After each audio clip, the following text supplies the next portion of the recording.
I thought I'd try my hand this week at a little bit of coastal photography. So I've come down to a wee place in the Ayrshire coast called Lendalfoot, and the reason I've come here is because I know that along the coastline we have these huge rocks, most of which are covered in lichen and seaweed and stuff like that, and I'm going to try and do something with that. So these are all probably going to be all long exposures, possibly black and white, but I'm more leaning towards making them colour because I want to make the most of those beautiful yellows and oranges that are in the lichen. As you can see, it's a blue sky day, so very contrasty, so I'm probably going to have to use a 10-stop filter to get any sort of long exposure going. But yeah, let's see what we can do.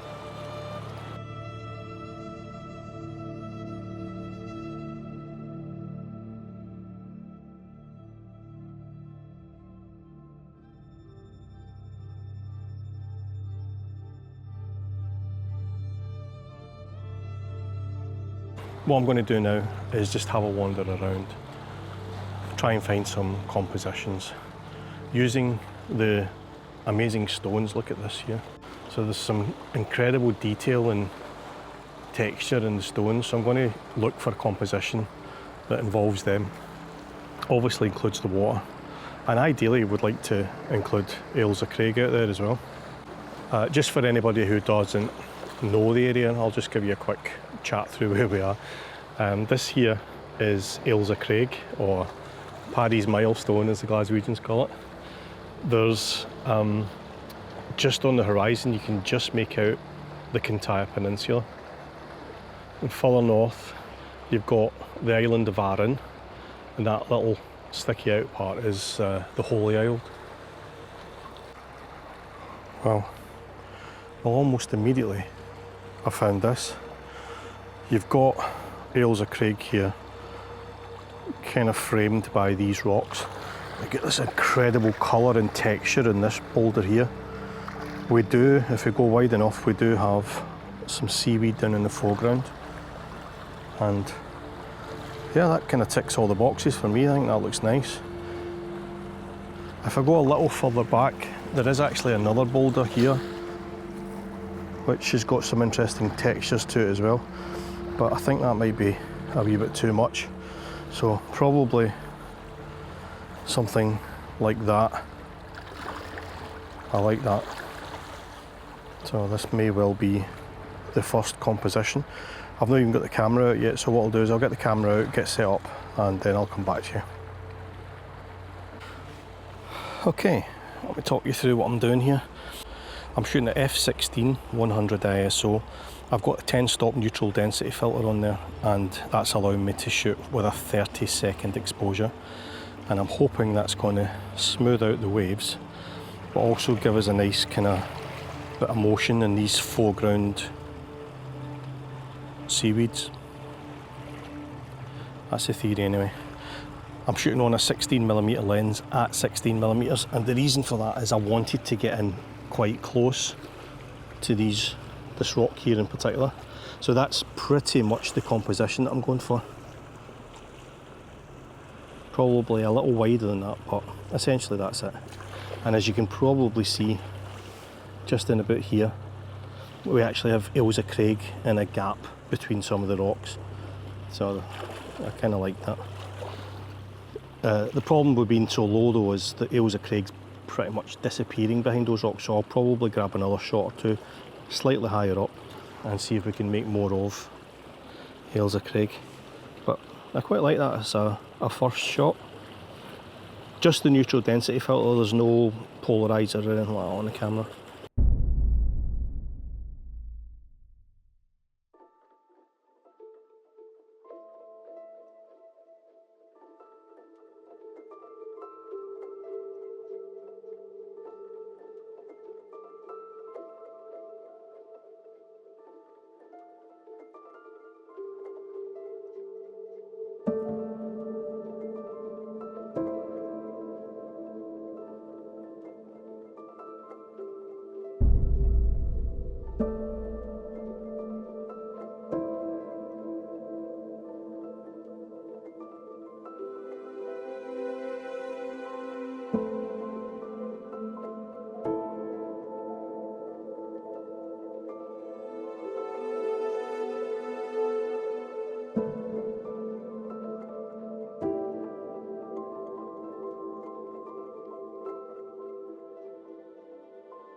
Right, I've taken that shot, both down very low and slightly more elevated, as you can see here. Both at 16mm, both exactly the same exposure settings. The only thing that has changed is the elevation of the camera, and that's because I wanted to try and get more of Ayrshire Craig.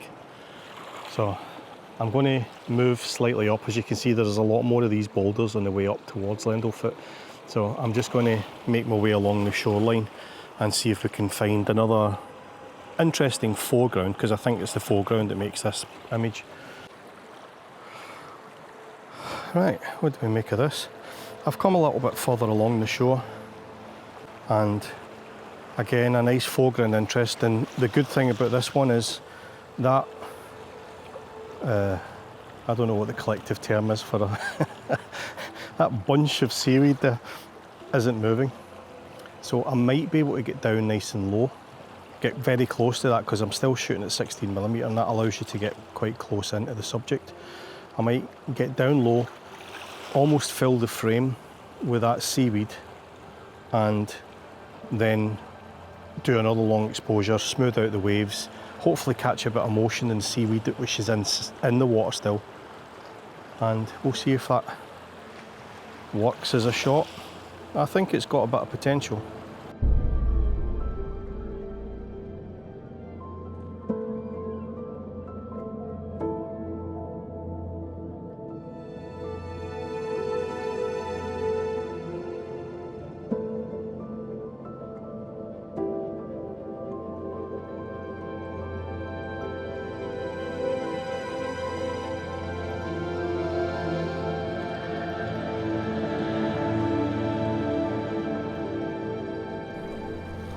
Right, I've taken that shot pretty much as described. Got in close to that foreground rock and that seaweed there.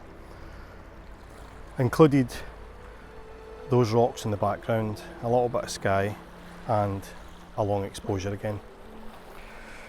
Ooh, now I like this. We've got this foreground rock here, has got again some interesting patterns, some interesting colour contrast as well. You've got a little bit of seaweed, and then those cracks in the rock are almost pointing you all the way up towards Ayrshire Craig and up to those other rocks which have got those beautiful yellows and oranges in. So again, you've got a colour contrast with the sky and with the sea. You've got the leading line of that rock and the cracks in the rock, and yet again we've got Ayrshire Craig back in the shot. So I quite like that.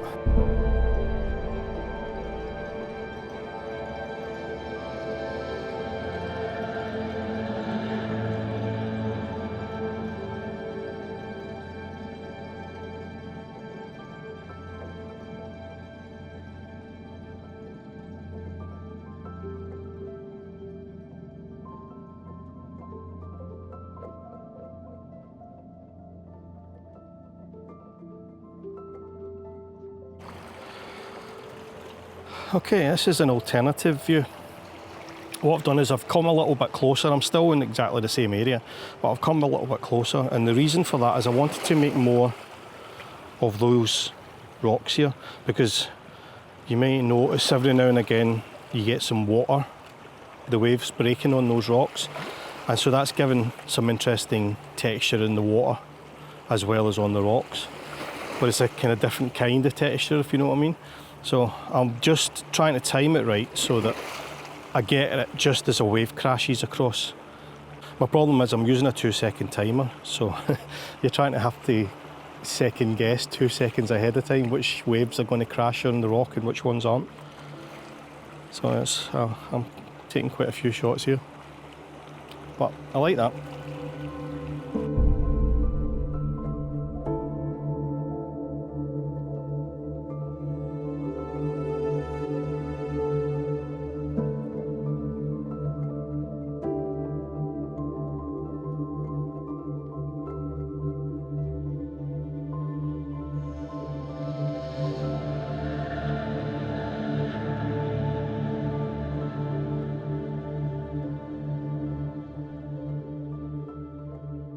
Alright, I've just noticed this, which I'm guessing is the same kind of seaweed as we've got all along the ground there. But this stuff is grown on this boulder, and that's quite unusual. Most of the boulders don't really have anything like that. So I'm wondering if there's a composition where maybe something like that, where we can really close in on that green colour and include a bit of the sea, a wee bit of Ayrshire Craig still in the background, and the texture in these rocks here as well. Right, I'll give it a go. We'll see what we can do. I think probably about there, so not up very high, down low. Really compress that, maybe make it a 16:9.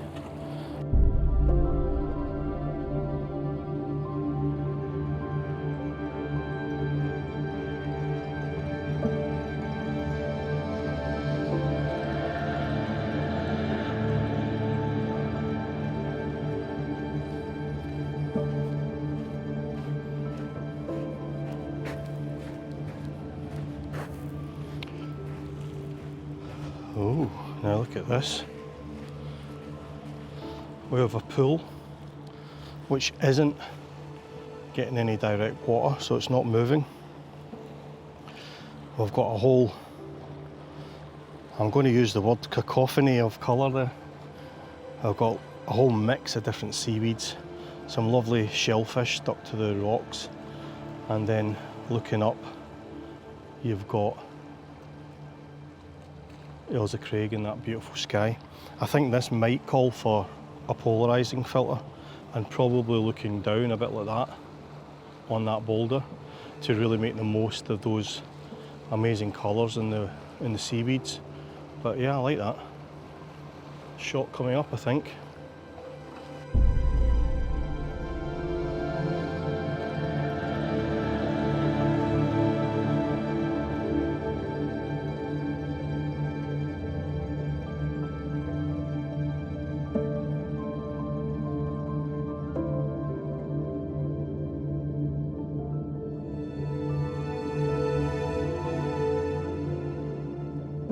Right, yeah, I've taken that using the circular polarizer, and that's really taken some of the reflection off the surface of this pool.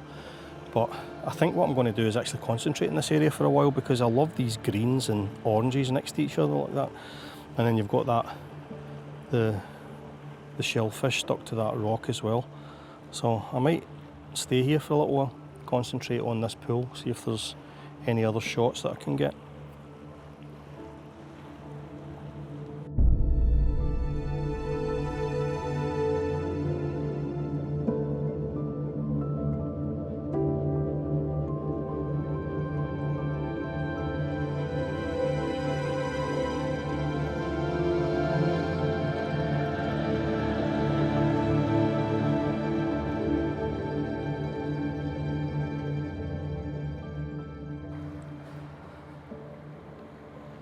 Right, I'm pretty sure you all know what the polarizer's doing, but let me just show you here how much of a difference it's making to the image. So I've got the polarizer on, but it's rotated in such a way that it's having next to no effect.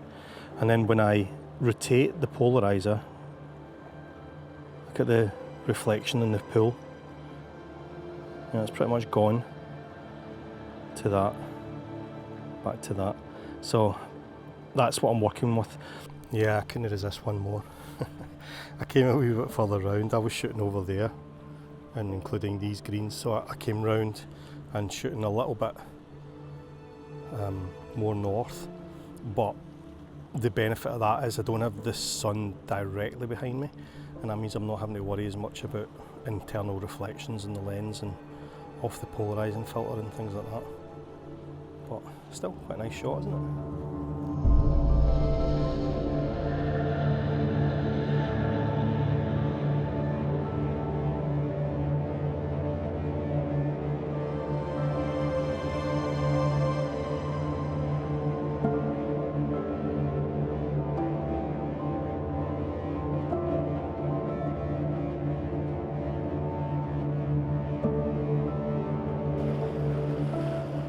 Oh dear, what do you think?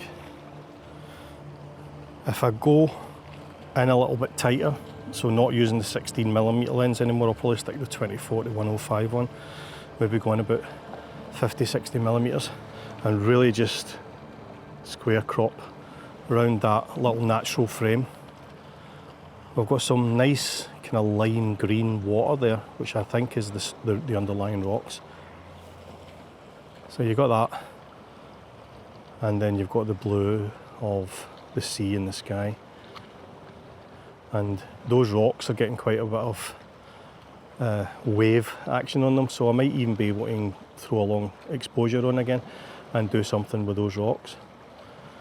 The only downside is it looks like it's going to involve me climbing over this, what looks like extremely slippery seaweed to get to it. Here we go, in for a penny, in for a pound.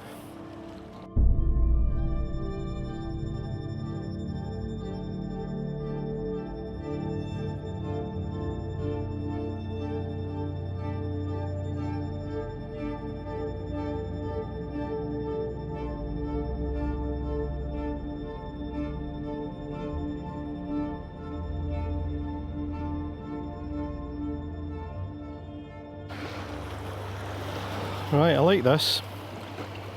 For some reason the water's a lot more choppy here, there's a lot more waves, so that's allowing me to capture the details again and to do some long exposures and just generally play around with the settings and seeing how creative I can get.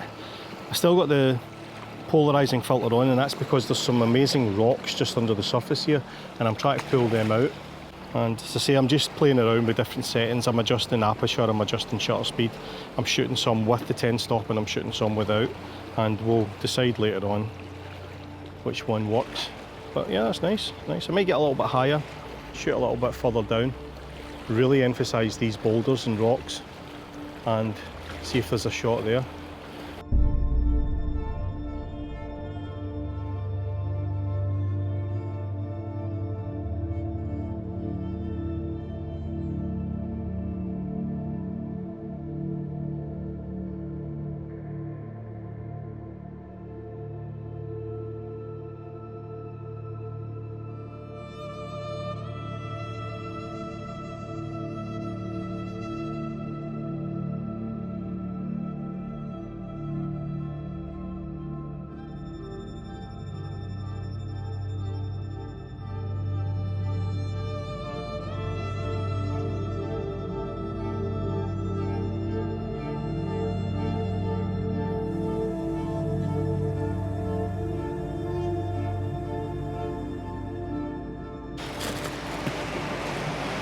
Ooh, now I like this.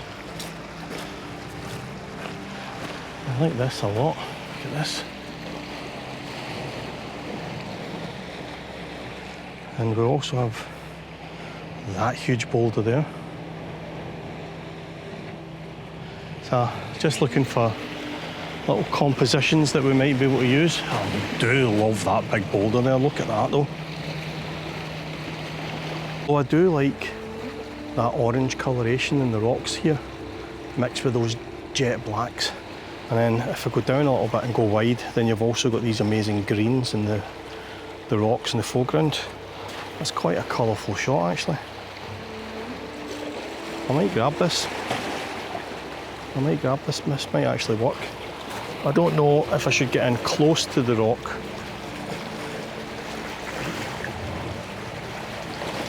Get down low to really emphasise those greens in the foreground rocks, but then you lose the beautiful oranges, don't you?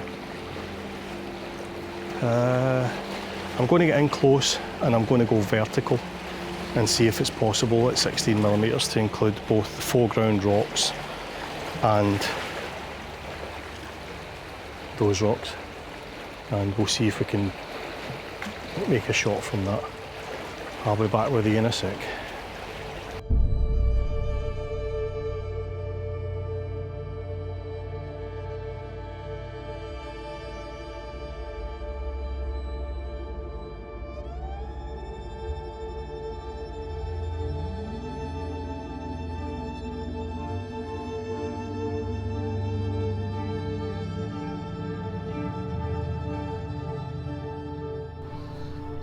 Right, okay, let me talk you through this one.